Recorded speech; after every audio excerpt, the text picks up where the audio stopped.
Guys এই ভিডিওতে তোমাদেরকে সকল প্রো প্লেয়ারদের গোপন 3টি হেডশট সেটিংস সম্পর্কে বলবো। আর এই সেটিং তোমরা যদি একবার করতে পারো তাহলে তোমাদের আগের থেকে বেশি বেশি হেডশট লাগবে। তো এজন্য কি করতে হবে, অবশ্যই তোমাদের সম্পূর্ণ ভিডিওটা দেখতে হবে। তো চলো বেশি কথা না বলে শুরু করে আজকের ভিডিও। গাইস আমাদের গেমের মধ্যে কিন্তু অনেকগুলা সেটিংস আছে, তার মধ্যে থেকে নাম্বার 1 আমি যে সেটিং এর কথা বলবো সেটা হচ্ছে আমাদের গেমের মধ্যে যে কন্ট্রোল সেটিং আছে। আর এই সেটিং এর মধ্যে প্রথমে তোমরা প্রিসিশন নামে একটা অপশন দেখতে পারবা, যার মধ্যে কিন্তু 3টা অপশন আছে। আর এই 3টা অপশনের মধ্যেই কিন্তু অটো হেডশট সেটিং লুকিয়ে আছে, সেটা আমাদেরকে খুঁজে বের করতে হবে। প্রথমত তোমরা যদি প্রিসাইজ অন স্কোপ বা ফুল কন্ট্রোল এ সকল অপশনে রেখে গেম খেলো, তোমরা যদি সারাদিন ধরেও চেষ্টা করো এনিমিকে হেডশট তো দূরের কথা বডি শটই মারতে পারবে না। তার মানে আমাদের অবশ্যই এই 2টা অপশন বাদ দিতে হবে। তাহলে আমাদের সর্বশেষ একটা অপশন থাকলো যেটার নাম হচ্ছে ডিফল্ট। আর এই ডিফল্টে রাখলেই কিন্তু অটো হেডশট লাগে। সেটা কিভাবে তোমাদেরকে দেখাচ্ছি। যখনই তোমরা ডিফল্ট অপশনে রেখে খেলো, মানে তোমরা যদি এনিমির মাথার পাশ দিয়েও গুলি করো,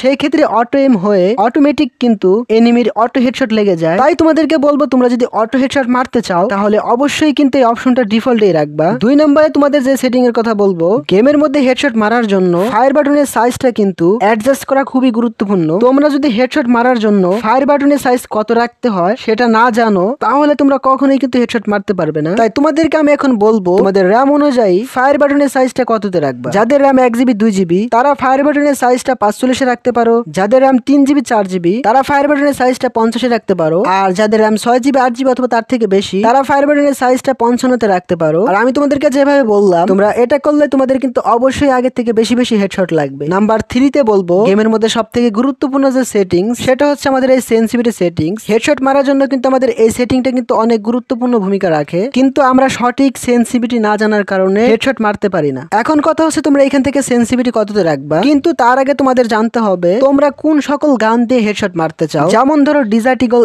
M500, তারপর আমাদের শর্ট গান এবং গেমের মধ্যে উডপেকারের মতো যে সকল গান আছে। আর সর্বশেষে বলবো MP40, UMP। তো এই সকল গান দিয়ে তোমরা যদি হেডশট মারতে চাও তাহলে আমাদের এখানে যদিও সেনসিটিভিটি সেটিং এর মধ্যে অনেকগুলো অপশন আছে, তার মধ্যে থেকে প্রথমত 2 স্কোপ এবং 4 স্কোপ এটা তোমরা 90 তে রাখতে পারো। আর রেড ডটটা তোমরা 105 এ রাখতে পারো। তবে জেনারেল ক্ষেত্রে আমি একটা কথা বলবো, জেনারেল বেশি রাখলে কি হয়, হেডশট মারতে গেলে গুলিটা এনিমির মাথার উপর দিয়ে উঠে যায়। আবার কম রাখলে বেশিরভাগ গুলি কিন্তু এনিমির বডি শট লাগে। প্রথমত তোমরা এটা 90 থেকে 100 মধ্যে রাখতে পারো, তবে আমি রেকমেন্ড করবো 85 তে রাখার জন্য। এটা মোটামুটি সকল র্যামের জন্য। আর আমি তোমাদের যেভাবে বলছি তোমরা এভাবে করতে পারলে তোমরা আগের থেকে বেশি বেশি হেডশট মারতে পারবে। সর্বশেষ একটা বোনাস টিপস দিব, সেটা হচ্ছে গাইস তোমরা যতই সেটিং করো না কেন হেডশট মারার জন্য অবশ্যই তোমাদের ভালো মানের র্যামের ফোন হইতে হবে। আর দ্বিতীয়ত কথা হচ্ছে তোমাদেরকে অবশ্যই একটা টার্গেট রাখতে হবে যে আমরা কখনোই এনিমির বডিতে গুলি করব না। সেক্ষেত্রে আমরা যদি মরেও যাই আমাদের টার্গেটই থাকবে এনিমির হেডের উপর। সো এইভাবে তোমরা যদি বেশি বেশি চর্চা করো তাহলে আমি মনে করি তোমরা আগের থেকে অনেক অনেক বেশি হেডশট মারতে পারবে। তো যাই হোক গাইস, আজকের ভিডিওটা ছিল এ পর্যন্তই। তোমরা যদি এই ধরনের ভিডিও আরো দেখতে চাও তাহলে দেখো তোমাদের স্ক্রিনের সামনে এখানে কিছু ভিডিও শো করছে, তোমরা চাইলে এখান থেকে কিন্তু দেখতে পারো।